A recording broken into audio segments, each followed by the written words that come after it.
Here's Simba. And Simba was vomiting a few months ago. And at the time, I did not know what was causing his vomiting. And I thought it was related to the food that he was eating. And I finally found out what was causing his vomiting. So I wanted to talk about that and share that information. Stella, Splash, Simba, Boo, Sammy, Richard, Nancy, Goldie, Ziggy, Ringo, Eva, Hydrox, and Ditto, the Lucky Ferals.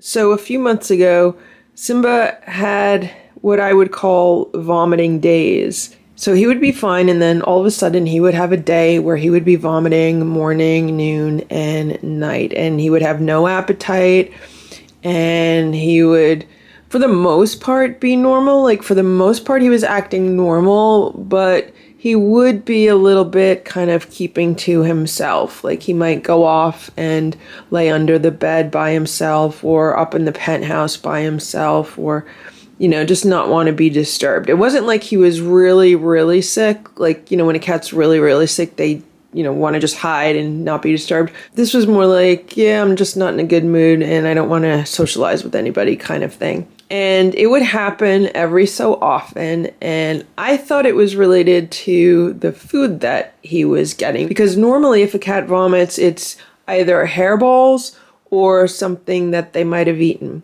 And it wasn't hairballs because he wasn't throwing up hairballs. You can tell when a cat vomits if there's a hairball in it or not. And in Simba's case, that was not the case. And also, he wasn't doing it right after he ate food. So he would just wake up, and then in the morning there would be vomiting, and then maybe he would eat a few bites of breakfast, but sometimes he wouldn't even be hungry and not want to eat breakfast. And then sometimes he would vomit for no reason in the afternoon. And then usually by dinner time, he would be hungry and he would eat most of his dinner. And usually the dinner would be okay with him, but sometimes he might even vomit after dinner. So it took a while to figure out what was going on and some investigation. I thought it was related to beef because in the past, whenever Simba ate something that had beef in it, then he would vomit. So I had been feeding the cats chunky beef for dinner once a week.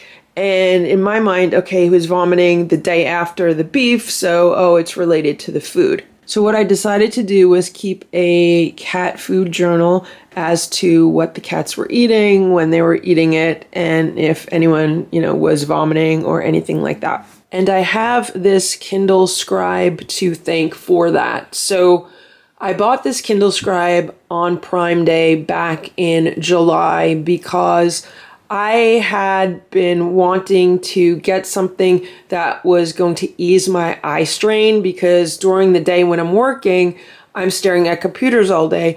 And then at night, I'm staring at an iPad or an iPhone. And I figured if I wanted to read something, if I read it on the Kindle, it's supposed to be better for your eyesight. So that's one reason why I wanted to get this. The other reason why I wanted to get this is because I have been trying to digitize most of the paperwork that I have in this house and also declutter a lot of the paperwork and stuff. So I work from home. I've been working from home for the past 4 years. Because of that, I have a lot of paperwork here, and I have to keep receipts and keep track of bills and different things like that.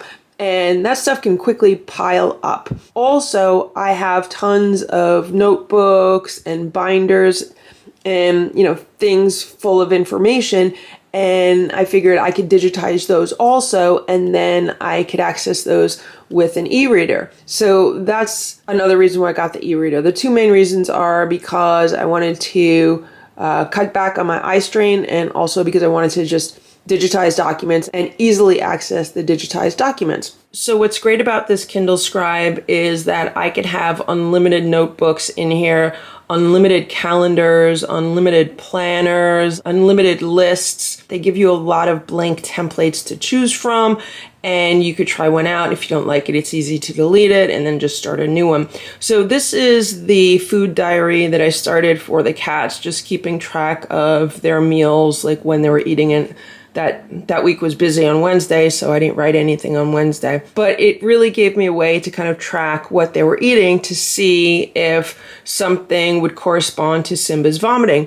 And like right here on Saturday, July 22nd, they had raw turkey with supplements, fish oil, probiotics, and organ meats, and Simba vomited. And then for dinner, they had homemade raw chicken with supplements and fish oil and probiotics, and Simba vomited. Then he had some dried sardines and he vomited. And then I looked at the week before that, and on Friday the 14th, Simba was vomiting again. First he vomited food, then it was clear vomit, and then he wasn't feeling good.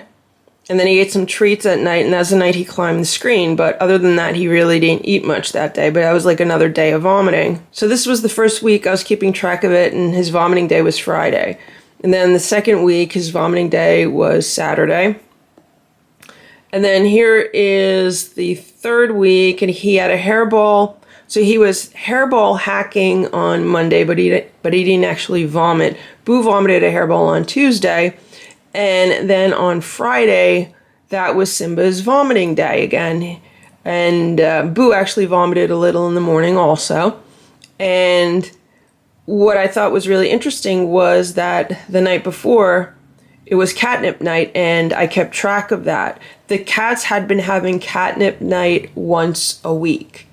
And that's when I realized, oh my gosh, could catnip be what's causing Simba to vomit the next day? Because the cats were getting catnip at night once a week, and Simba was vomiting a full day once a week. And when I looked back at the previous weeks, I noticed that it was always the day after the cats got catnip. Now, I didn't write down catnip night here on Friday the 21st, but I knew that they had catnip that night. And then the week before, they did have it on Thursday night, because I was trying to give it to them on Thursday night, because then on Friday morning, that's when I would vacuum up the, catnip residue, whatever was left on the rugs. So it made total sense. They got catnip on Thursday night, Simba vomited on Friday. They got catnip that Friday night because I was busy on Thursday, and then Simba vomited on Saturday. And then here we go again. They got catnip on Thursday, Simba vomited on Friday. So the next thing that I did was do some research and look into whether catnip can make cats vomit. And sure enough, catnip can make cats vomit. So I immediately stopped catnip night. Simba has not had any full vomiting days since then. He has had a few hairballs that he has vomited up since then, but it has not been like a full day of vomiting and not feeling well like it was when he was having catnip. Now, he has had catnip once since then, and that was when I put a little bit of catnip on a cardboard cat scratcher in Boo's room because I was trying to get the cats to use it. And I didn't think Simba would go in the room, but the next thing I knew, yep, Simba's in the room. He's on the cardboard scratcher and he's eating some of the catnip. So I do think it is dose dependent. I think maybe he would go a little bit crazy on catnip night and just have too much catnip because I know that if I don't monitor all the cats, they will kind of eat each other's food sometimes. And if he wants someone else's catnip, he's going to take Splash's catnip. And we know Simba has a history of being a treat thief. So it could be that he overdid it, or it could be that he's just more sensitive to catnip than the other cats are. But I wanted to make this video and let you know about it because prior to this experience, I did not know that catnip could make cats vomit. I thought maybe if they had too much, it would just make them like extra drowsy or something, or like extra crazy. I didn't realize that it could make them vomit, and not immediately, but like the next day. So that's why I wanted to talk about this and let you know about this, because I was recently talking to somebody that I randomly met in a pet food store when I was buying cat litter, and she was telling me that one of her cats is being treated for GERD, like esophageal reflux disease, and she was telling me, the symptoms that her cat's having, and I said, oh, that sounds a lot like my cat that was having that issue after he ate catnip, and her eyes got wide, and she goes, oh, I've been giving her a lot of catnip. She goes, I didn't think that there was any relation to it. I said, Well, there might be, so you should really test that out and, stop the catnip and see if she stops vomiting. And that could potentially save her a lot of money on the medicine she was giving her cat for the reflux, because that's what they thought it was. Like, they didn't really know. So I'm really happy that I was able to figure out what was causing Simba's vomiting. I'm really happy with my Kindle Scribe. I will post a link to it in the description below this video and in the comment section in case you want to check it out. They're really great devices to have, especially if you like to read a lot. I've been using Kindle Unlimited, which has been great. I've had access to so many books and have been reading books that I would have not read otherwise. And it's just really great to cut back on paper clutter. And if you're like me, you like to keep notebooks about a lot of things, it's a really easy way to cut back on notebook clutter. So that is Simba's story. I hope it was helpful for you. If you know anyone with a cat that has vomiting issues, you might want to pass along some of this information and check to see if that cat has been consuming catnip. Now, I should also say that Simba was consuming dried catnip that you can buy in a store. He was also consuming dried catnip that grew in my yard, and both of those catnips had the same result with him. So it wasn't like one was better than the other. The only one I haven't tested is fresh catnip with him. I know in the past he's had fresh catnip without vomiting, but things have been so crazy and busy, I haven't wanted to kind of test anything with him just because I don't want to spend time cleaning up vomit. But maybe someday I'll give him a little bit and see, how much he can handle. Can he handle any of it? Can he not handle any of it? And things like that. So anyway, I hope this video was helpful. Thanks so much for watching. Have a great day. Bye.